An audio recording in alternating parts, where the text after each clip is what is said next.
Hey everyone, Mr. Happy here, and in this video we're going to go over some news because I haven't done a video on Final Fantasy XIV in like a week because I've been preoccupied with some other things to prepare for the channel.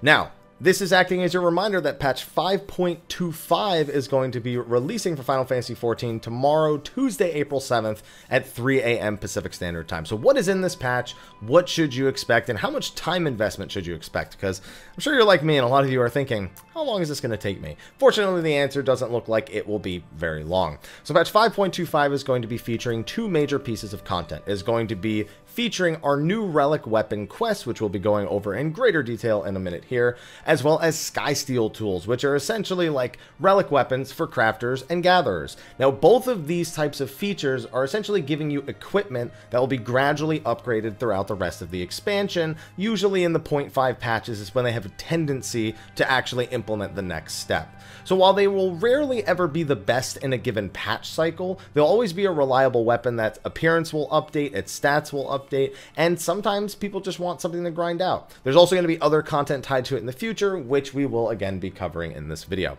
So first and foremost, let's take a look at some of the screenshots that give us a little bit of detail about where we might expect to start the upcoming Relic quest. Now, the official name of the Relic quest is the Save the Queen Blades of Gunhildr Resistance Weapons quest. This is going to be dealing with the Hrothgars from the Bajja area over in Ilsabard and their attempt to free themselves from the grip of the Empire. It's one of the storylines I am most excited to explore, and I've been really patient waiting for us to get this Relic quest over the last 7 weeks or so. If you've done the Gunbreaker quest, especially at level 81, you may have an idea of what kind of things are going to be happening in this quest series. Now, you do have to have completed the Stormblood 24-man raid series, the Return to Ivalice raid series, and all 3 of the 24-mans that go along with it. If you have not, you probably are going to have to queue into that. I'm sure there's going to be other people in the same boat when the patch actually drops, but we also have a few screenshots here. This was actually updated sometime last week as well. Now, this first screenshot shows our Hrothgar friend from Bajja in Doma, or in the Doman area.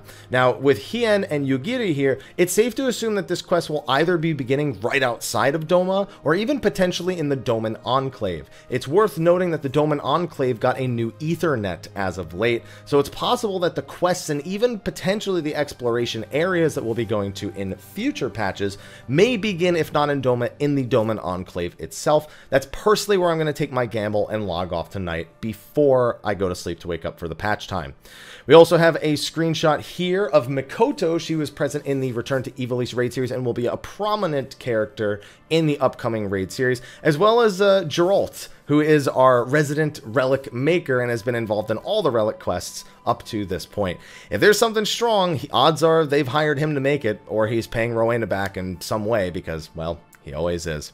Now, we also have this image. Now, in the trailer, there was a lot of question about what were red herrings and what was actually part of individual quest series. Because we saw Dalamud in the Ruby Weapon quest series, a lot of people had assumed we'd seen red herrings across the board. Now, we definitely have a few that are directly related to the Ruby Weapon quest series in the original patch trailer, but this scene was also very explicitly posted in the trailer and directly ties in to the Resistance Weapon quest. It's worth remembering that the Bajja Citadel was actually where Cid's father had been experimenting with the Meteor Project way before even 1.0 had began. So there's a lot of history there, and it's warped and kind of destroyed the area. Seeing this here, it's a question of if it's a flashback, if it's a result of some of the other magics we expect it to take place, especially Tartarus, which is likely to be making a big appearance here due to its tie-in with the Return to Ivalice series. It's also worth mentioning that Matsuno himself came back to write the story for this, so I am super pumped because I loved what he did with the Return to Ivalice series. And this final shot here shows Cid on the ground, not exactly having a good time. We saw in the trailer that he was dealing with some sort of injury. We don't know of what nature, but it looks like this is him trying to recover after a not so great time trying to get over to Bajja itself. Some pretty exciting screenshots, and again, I'm looking forward to this so much. I do plan to release a couple of videos on that, both what the quest actually entails. We also know there's actually going to be an extreme trial after you have completed your base weapon. So it's not going to be directly tied to your initial acquisition of the weapon, but we don't exactly know what it's going to be doing either. Now let me see if the Skysteel tools are actually present anywhere here, because I'm pretty sure they are. Updates to crafting, updates to gathering. I feel like it's mentioned somewhere here. New emotes. I don't see the Skysteel tools. Maybe it's back up a little bit. Anamnesis Anitor, Eden's Verse. No, you know, it's probably mentioned somewhere, but the Skysteel tools we'll be reading some additional comments on momentarily. But I guess we might as well just go right to that. Another thing I've been getting is a lot of questions about what we can expect with these quests. We had a live letter, quite some time ago, I believe about 9.5 weeks ago as of the recording of this video. And fortunately, they answered a lot of questions in the official digest that we got a few days later. So first, let's take a look at the Skysteel tools, I suppose, because that section is probably not going to be as long. So let me find them. Here they are right here. So to put it simply, it'll be an upgradable equipment series for disciples of Hand and Land, similar to the Zodiac weapons, relics for crafters and gatherers. You'll be working with the Skysteel Manufactory and Ishgard to create legendary tools used by the famed artisans of the past. Unlike battle jobs, you won't be given objectives like participating in various duties or defeating a certain number of enemies using the Aetheromatic Auger. I like that they made a specific mention that you won't be using the Diadem rocket launcher for this. I didn't expect that, but now that they said I won't be able to do it, I kind of wish I was able to do it, to be honest. Instead, once you've prepared the various required items through crafting and gathering, they'll build the tools for you. This will only be the first stage. It won't be as powerful as the latest tools if you've decided to pentameld them, but the upgrades will continue and it will become quite powerful by the final stage. They also show in the video, if you actually go and watch the live letter, that there were some screenshots of them there. You can also get kind of an idea with this, if it'll load, the Skysteel tools themselves. You can get kind of a look at some of them here, although some of them are kind of hiding behind the individual characters, so they're not all super easy to see. The pickaxe and the frying pan, the Spriggan frying pan over here. Unless these are just generic pictures, which would be kind of disappointing, and, maybe they are. So that's it for the Skysteel tools, but really, I've been getting the most questions about the Relic Quest series. How much of a grind is there going to be? What item level will it be? And you know what? We still don't have a lot of answers to this question. We'll have them by this time tomorrow. But the big thing is this line right here. In patch 5.25, you can obtain the base weapon if you complete a quest that can be completed solo. It also won't be too difficult to obtain these weapons for multiple jobs. This is not going to be a very grind-heavy initial step to the Relic. It's very reminiscent of the initial Relics back in 2.0. Now, those actually had a number of difficult trials that you had to group up for at the time, but they were also very, very quick to complete. If you had a group that could do the trials, it wasn't unreasonable to finish an entire relic in 5 or 6 hours. It seems like this step is going to be very akin to that in regards to the amount of time investment. So if you're someone like me who's worried about doing this before 7 Remake comes out later this week, you probably don't have to actually be worried about it. You'll probably be able to finish it in a reasonable amount of time. Now, they also make mention that in patch 5.35 will be the next update to it. It'll have more story, a new type of field content similar to Eureka. They also take the time to confirm something that we had spoken about. We've talked about it in previous videos.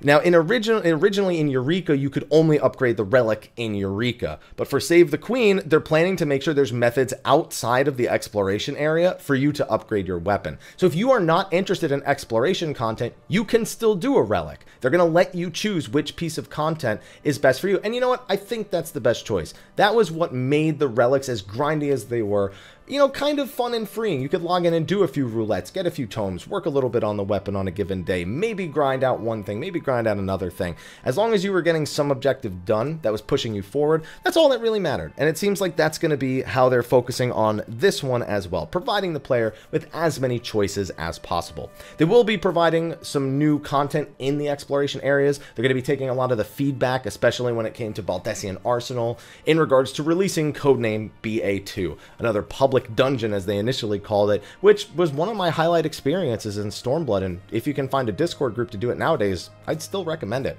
Now, another thing that isn't mentioned right here is that there is an extreme mode version of the trial that you're going to be doing as part of this quest. Now, I believe I'm going to actually quickly search the word extreme because I always forget where it is on the page. Here we go.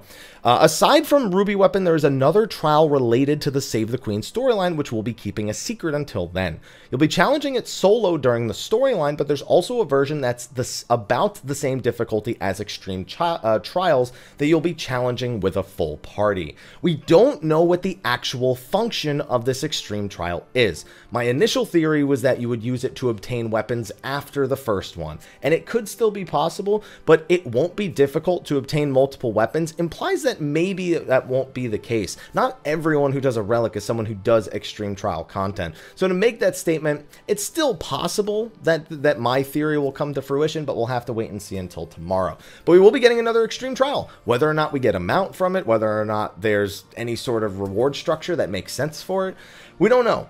But if you're looking for just another thing to mow over with all the gear you've gotten in the last 7 weeks, well, here you go. Now you can get frustrated in the Party Finder over something brand new. That's what the life is going to be, baby. Now, I think that was all the things I wanted to mention. That's right, people were asking, what item level is the weapon going to be? We don't know this. We will know this very soon. If I had to make a prediction, 485 is going to be my prediction. And some of you might see Ruby Weapon and go, but Ruby Weapon was 485. Exactly, it's the same patch cycle as Ruby Weapon, and they don't want to invalidate him altogether. This weapon will also upgrade further, whereas the Ruby Weapon will stay 485 forever.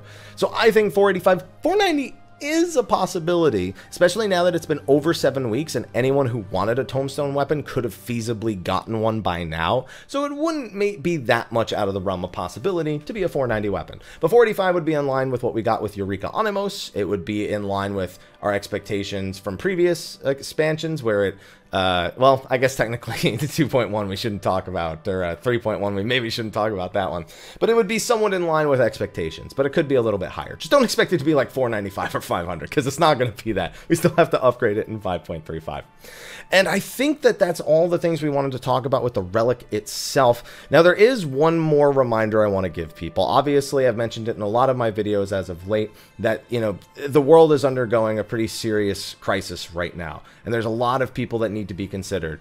The dev team for Final Fantasy XIV is no different, and I've been suspecting there may be patch delays after 5.25, and realistically they did make an announcement that there may be schedule delays because of everything going on right now. I just want to remind everyone that the development team, yes, they're here to work on the game, to develop the game, but there's a lot going on right now, and you have to understand that they are going through it just like we are. They need to make sure they're safe, their operations, their developers, everything needs to remain smooth, but it also needs to remain safe. So after 5.25, it's very realistic that we get additional patch delays. My initial June 9th prediction for 5.3, I think I just tossed that right out. Maybe they managed to keep it on schedule, but we just got to be real and expect that it may not be, it may be a little bit longer before we see our next Final Fantasy XIV patch. But hopefully you all understand that the development team needs to stay safe. Hopefully you all wish them well wishes as well. And I hope all of you watching at home are safe, healthy, and are taking care of yourselves, because that is above and beyond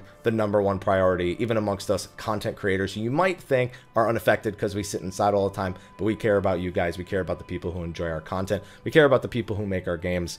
And you know what? That's not going to change anytime soon. So please, everyone, be safe. Development team, be safe. And on that note, I got to head to sleep because I got to wake up for a patch tomorrow and we got to make some videos. But thank you everyone for watching. Be sure to like, favorite, subscribe, and share. And stay tuned for more information on the Relic Quest coming to you tomorrow. I'll see you guys then. Until then, take care.